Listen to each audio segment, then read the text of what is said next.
Good evening मेरे प्यारे बच्चों। मैं आशुतोष शर्मा, आपका आशु अंकल, कहानियों के एक नए अद्भुत संसार में आपका स्वागत करता हूं, अभिनंदन करता हूं। चलिए आज हम शुरू करते हैं एक नई कहानी के साथ, जिसका शीर्षक है हृदय परिवर्तन। एक न्यायप्रिय राजा ने अपने राज्य को अपराध मुक्त करने के लिए कुछ कठोर नियम बनाए थे। राजा अपने बनाए नियमों का सख्ती से पालन करता था, इसलिए राज्य में अपराध बहुत कम हो गए थे। एक दिन राजा ने चोर को हत्या और चोरी के अपराध में मृत्युदंड की सजा सुनाई। नियम के अनुसार अपराधी को फांसी देने से पूर्व गधे पर चढ़ाकर घुमाया गया और उसके अपराधों के लिए उसे दिए गए फांसी के दंड का प्रचार किया गया। जब जुलूस राजमहल के सामने से गुजरा तो राजा और उसकी चारों रानियों ने भी उसे देखा। चोर के चेहरे पर आतंक छाया था, जैसे मृत्यु से पहले ही वो मर चुका हो। पटरानी के मन में उस बुरे काम करने वाले के लिए भी दया उमड़ आई।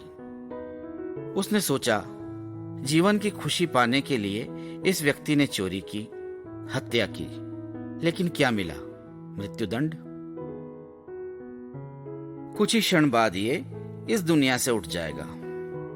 क्यों न मैं इसे मरने के एक दिन पहले बढ़िया भोजन करा दूं, बढ़िया वस्त्र पहनने को दूं, इसकी आत्मा तृप्त हो जाएगी तो मरने का दुख भी न होगा। ऐसा सोचकर पटरानी राजा से बोली, महाराज, केवल एक दिन के लिए इसका मृत्युदंड स्थगित कर दीजिए। मैं इसे एक दिन का सुख प्रदान करना चाहती हूं। राजा मान गए। चोर पटरानी को सौंप दिया गया। पटरानी ने उसे सुगंधित जल से स्नान करवाया, बढ़िया राजसी वस्त्र पहनने को दिए, स्वादिष्ट भोजन करवाया, नृत्य गायन से मनोरंजन करवाया, बढ़िया बिस्तर सोने को दिए।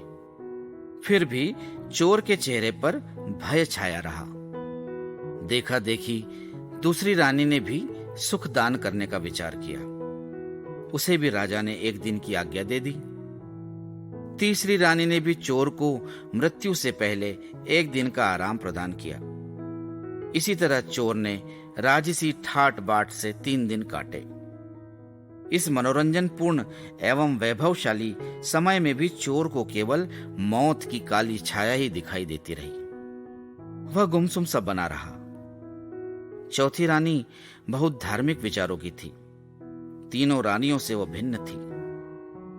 उसने सोचा, एक दिन यदि चोर को मैं भी अपने पास रख लूं तो वो अवश्य ही अहिंसक बन जाएगा।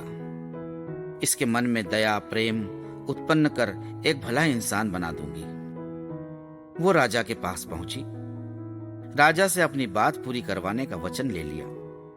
फिर वो बोली, महाराज, मैं इसे सदा के लिए मुक्त कराना चाहती हूं। इसका मृत्युदंड माफ कर दें। यह मेरी जिम्मेदारी है कि ये एक भला नागरिक बन जाएगा। राजा वचनबद्ध थे। उन्हें रानी की बात माननी पड़ी। चोर चौथी रानी को सौंप दिया गया। रानी उसे अपने महल ले आई। सादा खाना खिलाया, सादा वस्त्र दिए। बड़े प्यार से चोर के सिर पर हाथ फेरकर रानी ने पूछा, भाई, अब तुम क्या चाहते हो? मैंने तुम्हारा मृत्युदंड तो माफ करवा दिया। मृत्युदंड माफ हो जाने की बात सुनकर उसके चेहरे पर चमक आ गई। वह हाथ जोड़कर बोला, आपने मुझे जीवन दान दिया है।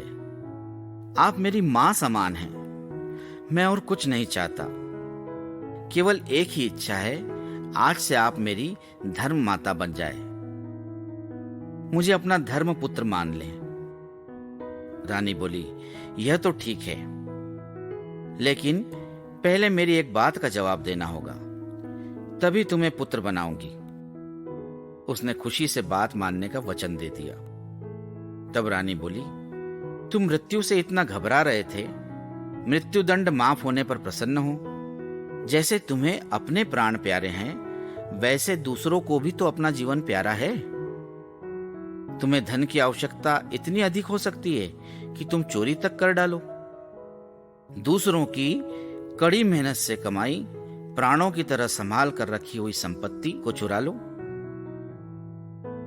तो क्या उन्हें धन संपत्ति की उतनी ही आवश्यकता नहीं जितनी तुम्हें है? चोर की गर्दन झुक गई। बोला, तुम ठीक कहती हो मां। रानी बोली, धन संपत्ति की तो तुम्हें आवश्यकता है और दूसरे लोगों को भी है। फिर क्यों उनका धन चुराते हो? अपना धन स्वयं कमाओ, उन्हें अपनी संपत्ति को भोगने दो। अपना कमाया हुआ धन तुम भोगो। तुमने मुझे माता माना है ना, तो पुत्र की तरह मेरी आज्ञा का पालन दृढ़ता से करना होगा। चोर को प्राण जाने के भय का अनुभव हो चुका था। प्राण बचने पर जो खुशी उसे मिली थी, उसका अनुभव भी हो चुका था। अब उसे प्राणों के मूल्य का पता चल गया था। वह तुरंत ही रानी के चरणों में गिर गया। गिड़गिड़ाते और रोते हुए प्रतिज्ञा की, जो रानी माता आज्ञा देगी वही करेगा, चाहे कितना ही कष्ट क्यों न सहना पड़े। यह कहते हुए चोर की आंखों से आंसुओं की धारा बहने लगी। रानी बोली, इन आंसुओं से अब तुम्हारा मन निर्मल हो गया है। सुनो, तुम आज से किसी की हत्या नहीं करोगे। अपने प्राणों की तरह दूसरे के प्राणों का भी सम्मान करोगे। उनके प्राणों की रक्षा करोगे। चोरी, चकारी, लूट पाट बिल्कुल नहीं करोगे। आगे से एक संभ्रांत व्यक्ति की तरह जीवन बिताओगे। परिश्रम से कमाया हुआ धन ही खाओगे, चाहे कम ही क्यों न मिले। चोर ने सब मान लिया, वचन दे दिया रानी को। उसे राजमहल से विदा करने से पहले रानी ने चोर के बारे में सूचना राज दरबार को भेजी। चोर के हृदय परिवर्तन की बात सुन राजा हैरान रह गए।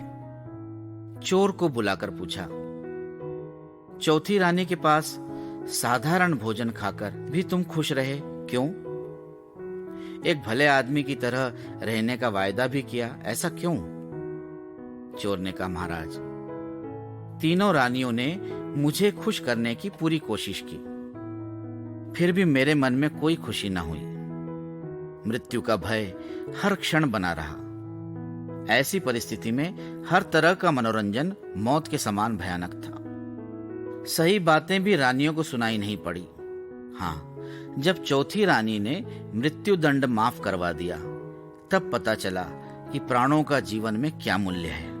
इनका रूखा सूखा भोजन भी स्वादिष्ट लगा।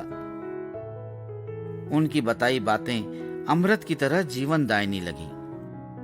रानी ने मुझे सन्मार्ग पर चलने की राह दिखाई और नया जीवन दिया। अतः रानी मेरी गुरु भी हैं और मां भी। एक दुर्दम्य अपराधी के मुख से संस्कार युक्त मधुर वाणी सुनकर राजा बहुत प्रसन्न हुआ और उसने उसे कारोबार के लिए कुछ धन देकर सम्मान पूर्वक विदा कर दिया। शीघ्र ही वो अपराधी अपनी मेहनत और लगन से एक सम्मानित व्यापारी बन गया। जो लोग कभी उससे भय खाते थे, वो उसका सम्मान करने लगे। तो मेरे प्यारे बच्चों, ये थी आज की हमारी कहानी। ये कहानी आपको कैसी लगी और इस कहानी से आपको क्या शिक्षा मिलती है, इसके बारे में हमें व्हाट्सएप नंबर 8305111010, मैं रिपीट करता हूँ 8305111010 पर जरूर बताएं। इसे शेयर करें और हमारे चैनल को सब्सक्राइब करें। सही उत्तर भेजने वालों के नाम कंप्यूटर द्वारा रेंडमली सिलेक्ट किए जाएंगे और उन्हें मिलेगा एक सरप्राइज गिफ्ट। तो आज की कहानी में बस इतना ही। आपसे विदा लेता हूँ। आपका आशु अंकल। धन्यवाद। जय हिंद। शुभ रात्रि।